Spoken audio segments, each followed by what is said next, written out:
The golden age of America begins right now. We will be working to meet every crisis with dignity and power and strength. I think it would be the use of military and police forces in ways that haven't been used before. I think using the military to put down demonstrations. We will not be conquered. We will not be intimidated. He really doesn't like certain news organizations and certain journalists. Will he try and jail them? Not you. Your organization's terrible. You are fake news. That's not democracy. That is authoritarian. We will not be broken, and we will not fail. Bruce Wolpe is a senior fellow at the United States Studies Centre. He's worked in politics in the US and here in Australia. He was once even chief of staff for Julia Gillard. He's also an author whose latest book is called What Trump's Second Term Means for Australia. Bruce, thanks so much for joining me. Andrew, great to be with you. Really, I appreciate it. What are a few words, in your opinion, to describe how the world should feel about Donald Trump's second presidency? Unfortunately, anxious. I mean, I think there are a lot of people who are very happy that he's in. I think President Xi of China is happy that Trump is back. I think Putin in Russia is happy that he's back. I think Netanyahu is happy. I think Viktor Orbán is happy. But I think a lot of the others around the world who are part and parcel of the architecture erected going back to World War II, after World War II, what the world order would be like after that horrific conflict. I think they're worried that he's going to really change the architecture of the world order. That's going to affect them, and we'll be in a different world for him returning to the presidency. So I'd say anxious is the word. They will be met with fire and fury like the world has never seen. What do you think Trump will be focused on this second time around? Do you think that he'll be trying to build a legacy as an effective president, or do you think he might be on the lookout for revenge? Both. I mean, he stands for like four things. He's for America first. In other words, that the world should be tilted towards America. The benefit should come more net to the United States than anybody else. He's an isolationist. Yes, he engages with the world, but he doesn't want America involved in foreign wars.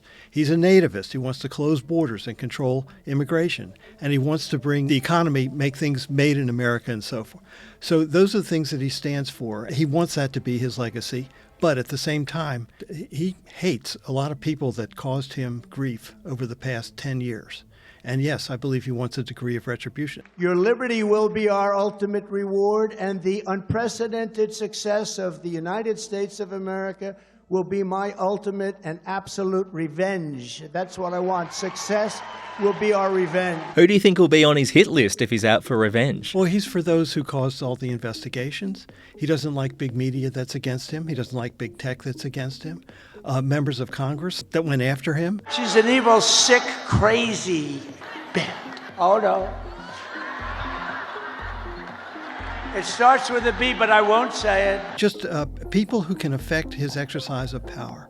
But I think those are the big ones. Some political figures, public figures, media figures, and I think he wants to take out vengeance against them. It's the enemy from within, all the scum that we have to deal with that hate our country. That's a bigger enemy than China and Russia. Let's put her with a rifle standing there with 9 barrels shooting at her, okay? Let's see how she feels about it.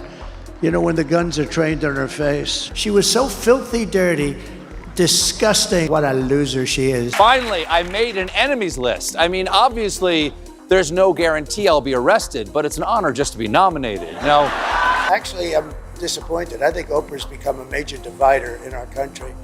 And I think, frankly, she should be ashamed of herself. Let's talk about what Donald Trump's presidency this time around could mean for the United States. You suggest in your book that America's democracy may not survive Trump's presidency. Are you being an alarmist there, or do you genuinely think that Donald Trump will usher in an authoritarian government? I think he leads authoritarian because he likes power. He believes that he can accomplish much more if he has free reign of power. I think he has contempt for Congress and courts that stand in his way. I think that's going to be a really important driver of how he acts. Trump has his agenda.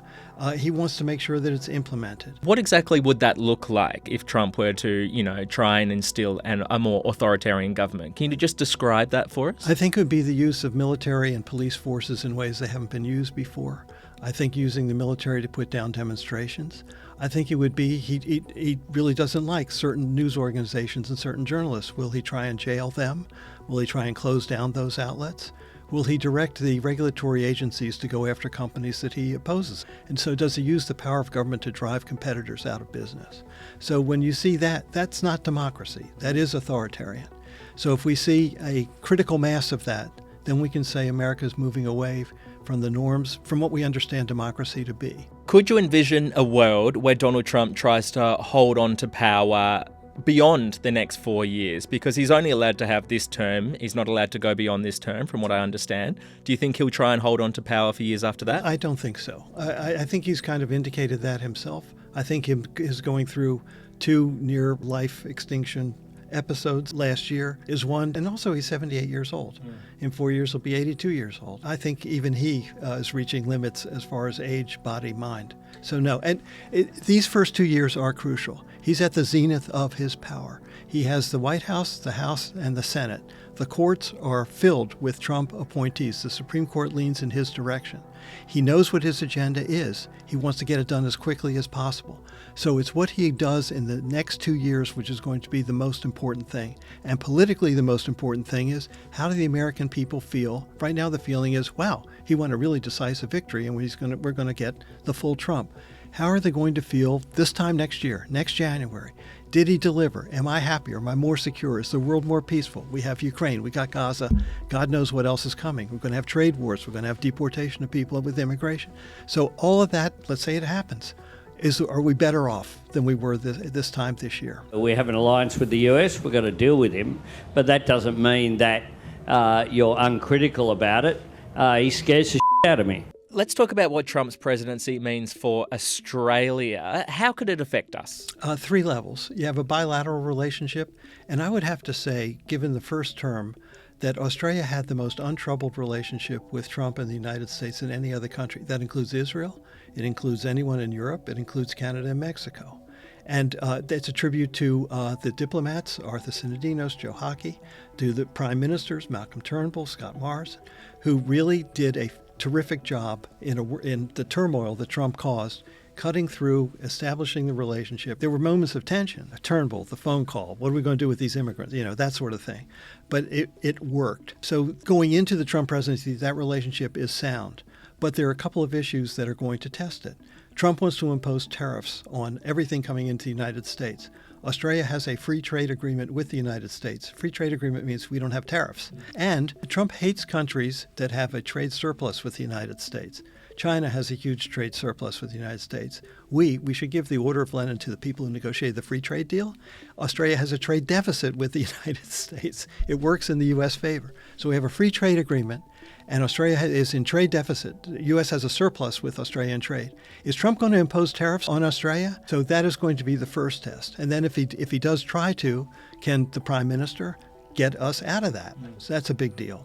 Secondly, there may well be a trade war with China. We just came out of a trade war with China here in Australia. Trump will say, well, I expect my allies to stand with me on a trade war with China. Well, is that in Australia's interest? We just got out of one. Do we want to go into another one? Ask the lobster farmers, in Western Australia, how they feel about it. There's a perfect case, Maine lobster. We're going to charge an equivalent plus tariff to them if they don't drop their tariff on your lobster and seafood, okay? Watch how fast that tariff comes off, all right? Watch how fast. It should be plus, plus, plus. Did you ever think that you would be sort of caught up in an international trade war?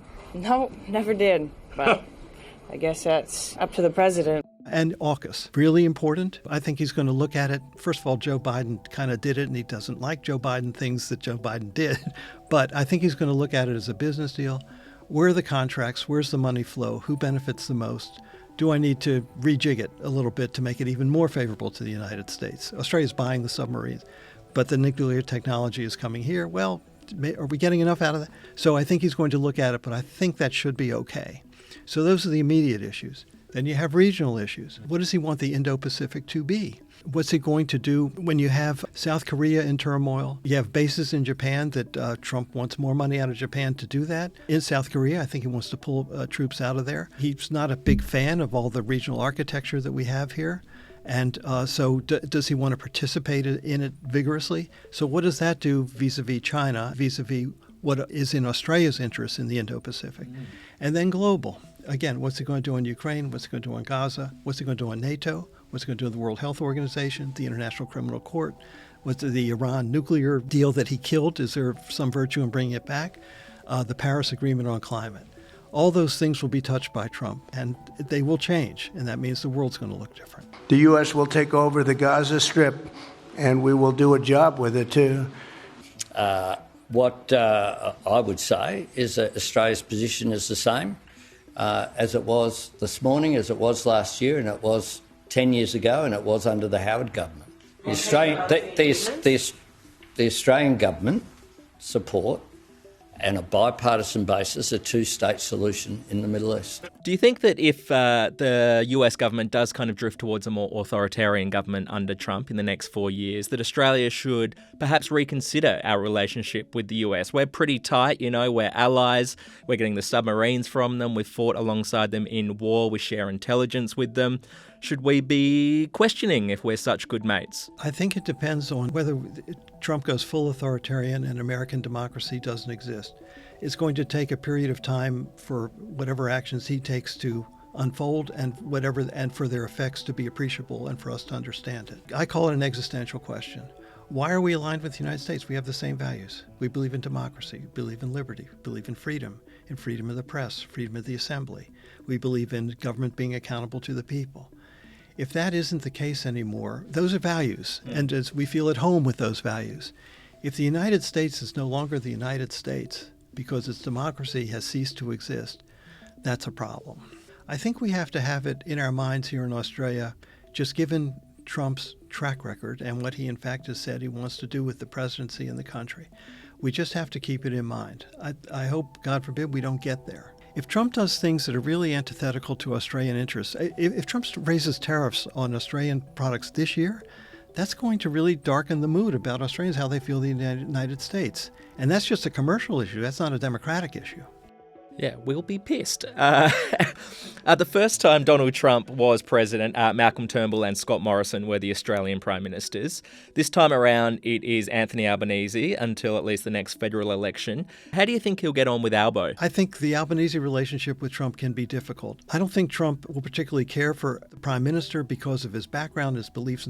Trump will look at Albanese and say, I'm seeing Joe Biden here. I don't like. If you look at Biden and Albanese, they're actually sort of brothers in their priorities, what they care about, their backgrounds, and what they believe. So good of you to have me in your life. I regard him as a friend and, importantly, someone who I can learn from. I think Albanese wants to set all of that aside, and I think he will comport himself perfectly as far as I want to do business with you, and let's just have a good, honest, straightforward relationship based on the 100 years of relationship that our countries have had. You care for Australia, I care for Australia, you care for the United States, I care for the United States, let's do business. Should work out. But in politics, it's always how you feel about the person that you're talking with. And as the United States in the last 4 years has been run by a village idiot. I want to ask about Kevin Rudd. He is Australia's current ambassador to the United States. He's criticised Donald Trump a fair bit in the past. He's called him the most destructive president in history and a traitor to the West. Do you think he can hold on to his job? I think Ambassador Rudd has worked hard as hell to do a really great job. I believe that he has, and I think he's delivered on all fronts. There's every reason, if he wants to stay, there's every reason for him to continue. But at the end of the day, if you can't do business with the president, there was a ambassador from the UK who sent a memo back to Whitehall during Trump's presidency, which criticized Trump. The memo leaked thanks to all the nice bureaucrats over there in London, and he was recalled. And so we'll just have to see. There's every reason Rudd doing a strong job, delivering for Australia, and we'll see how the chemistry goes. And the bottom line is, we're ready. The team here at the Embassy and the Government of Australia are ready to work closely with the new Trump administration to continue to realise the benefits of what is a very strong economic and security partnership.